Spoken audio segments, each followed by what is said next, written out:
Channel நண்பர்களுக்கு வணக்கம். புதிதாக கட்டப்பட்டு வரும் திருத்தணி பேருந்து நிலையம் அதை பத்தி தான் இந்த வீடியோல பார்க்க போறோம். வீடியோக்குள்ள போறதுக்கு முன்னாடி இந்த மாதிரி யூஸ்ஃபுல் இன்ஃபர்மேஷனை தெரிஞ்சுக்க மறக்காம நம்ம சேனலை சப்ஸ்கிரைப் பண்ணிக்கோங்க.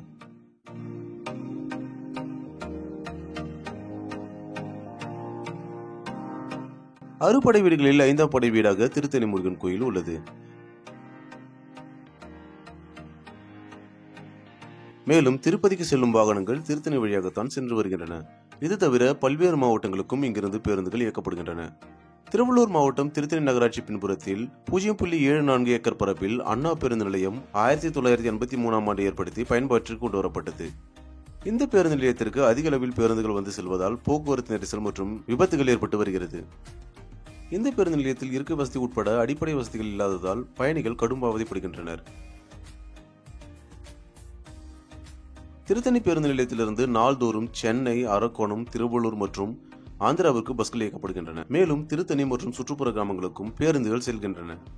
இதனால் இந்த பஸ் நிலையத்தில் பயணிகளின் வருகை அதிகமாக இருக்கிறது. இந்நிலையில் திருத்தணி பேருந்து நிலையத்தில் பயணிகளின் வருகைக்கு ஏற்ப அடிப்படை வசதிகளான கழிவறை, குடிநீர் வசதி உட்பட எதுவும் சரியாக இல்லை. ஆங்காங்கே தூய்மை இல்லாமல் குப்பை நிரம்பி காணப்படுகிறது. கால்நடைகளின் தங்குமிடமாகி உள்ளது. இதனால் பயணிகள் கடும் சிரமத்திற்கு ஆளாகின்றனர்.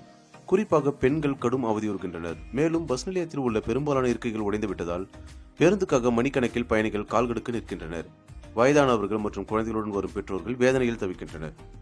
மேலும் நகரின் மையப்பகுதியான திருத்தணி நகராட்சி பின்புறம் இந்த பேருந்து நிலையம் அமைந்துள்ளதால் போக்குவரத்து நெரிசல் ஏற்படுகிறது. இதற்கு தீர்வு காணும் வகையில் திருத்தணி அரக்கோணம் சாலை அரசு போக்குவரத்து பணிமனை அருகில் 4.60 ஏக்கர் பரப்பில் புதிய நவீன பேருந்து நிலையம் ஏற்படுத்துவதற்கு மாவட்ட நிர்வாகம் 2019ஆம் ஆண்டு நிலம் ஒதுக்கீடு செய்து நகராட்சி நிர்வாகத்திடம் ஒப்படைத்தது.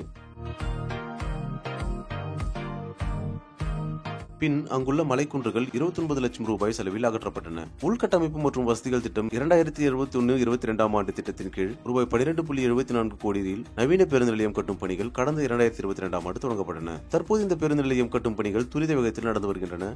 இந்த நவீன பேருந்து நிலையத்தில் ஒரே நேரத்தில் 37 பேருந்துகள் இருப்பதற்கும் பயணியருக்கு தேவையான அனைத்து வசதிகளுடனும் ஏற்படுத்தப்பட்டுள்ளது. புதிய பேருந்து நிலையத்தில் கட்டடப் பணிகள் நிறைவடைந்துள்ளன. தற்போது பேருந்து நிலையத்தில் தரைத்தளம், சுற்றுச்சுவர், கடைகள், பேருந்து வந்து செல்வதற்கு தேவையான சாலைகள் அமைப்பதற்கு மண்கொட்டி சமம் செய்யும் பணிகள் நடந்து வருகின்றது.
பேருந்து நிலையத்தின் முகப்பு பகுதியில் முருகன் கோவில் கோபுரம் வடிவமைப்பதற்கு தமிழக அரசு கூடுதலாக ரூபாய் 2.93 கோடி ஒதுக்கி நிர்வாக அனுமதியும் வழங்கி 3 கோபுரங்கள் அமைக்கும் பணிகள் நடந்து வருகின்றன. இப்பணிகளை இந்த ஜூன் மாதத்திற்குள் முழுமையாக முடித்து பயன்பாட்டிற்கு கொண்டு வர நகராட்சி நிர்வாகம் திட்டமிட்டது. ஆனால் இன்றளவும் பணிகள் முழுமையாக முடியவில்லை. திருத்தணியில் தற்போது பேருந்து நிலையத்தில் நாளுக்கு நாள் போக்குவரத்து நெரிசல் ஏற்பட்டு வருகிறது.